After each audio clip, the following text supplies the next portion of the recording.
करीब 20 सीटों पर किसका पड़ रहा भारी, कहीं सीधी तो कहीं त्रिकोणीय लड़ाई, समझे समीकरण। जी हाँ, नमस्कार दोस्तों, इंडिया बोलेगा में आपका हार्दिक स्वागत है। दोस्तों, पूर्वांचल में करीब 20 सीटें आती हैं।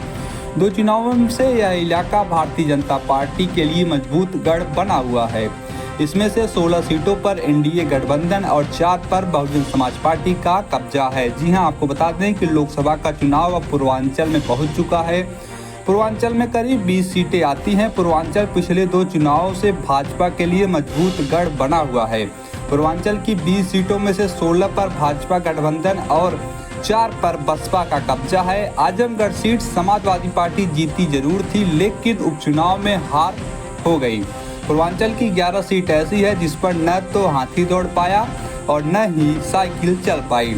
आपको बता दें, पूर्वांचल में 20 सीटें आती हैं, जिसका नाम इस प्रकार है: संत कबीर नगर, महाराजगंज, गोरखपुर, कुशीनगर, देवरिया, बांसगांव, लालगंज, आजमगढ़, घोसी, सलेमपुर, बलिया, जौनपुर, मछलीशहर, गाजीपुर, चंदौली, वाराणसी, भदोही, मिर्जापुर व रॉबर्ट्सगंज सीटें आती हैं। आपको बता दें कि इसमें से अधिकतर लगभग 16 सीटों पर भारतीय जनता पार्टी का कब्जा है। साथ ही साथ हम आपको ये बताते चले कि पिछड़ी जातियों का दबदबा रहता है। जी हाँ, पूर्वांचल की अधिकतर सीटों पर जाति समीकरण के हिसाब से पिछड़ी जातियों का दबदबा रहता है।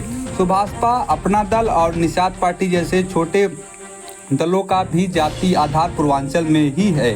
वर्ष 2019 में हुए लोकसभा चुनाव में पूर्वांचल की 20 सीटों में से भाजपा 14 और अपना दल ने 2 सीटें जीती थी।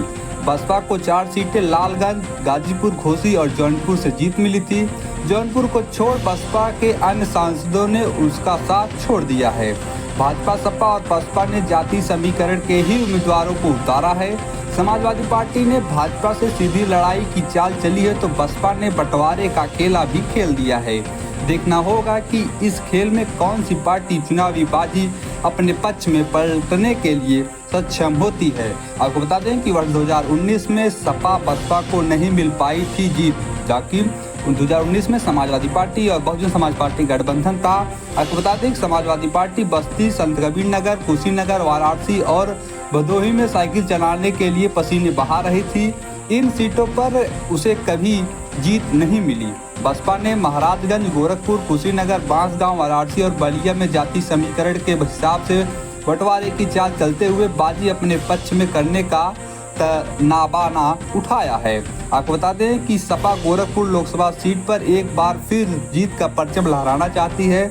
जाति समीकरण देखते हुए काजल निषाद को टिकट दिया है। यहाँ निषाद व केवट बिरादरी के करीब 14% वोट बताए जाते हैं। जाति समीकरण को देखा जाए तो मुस्लिम 11%, SC 22%, ब्राह्मण 14%, कुर्मी 11% और लगभग इसी के आसपास जो है मुसलमान भी यहाँ पे उपस्थित हैं। सपा मुस्लिम व पिछड़ों के सारे बाजी मारने में समीकरण साधना चाहती है। अब ये समीकरण कितना सही होगा ये तो 4 जून को ही पता चलेगा। लेकिन पूर्वांचल की लड़ाई में अब किसका पलड़ा भारी होगा इन 20 सीटों पर, देखना काफी दिलचस्प होगा। बने रहिए हमारे साथ। बहुत बहुत धन्यवाद।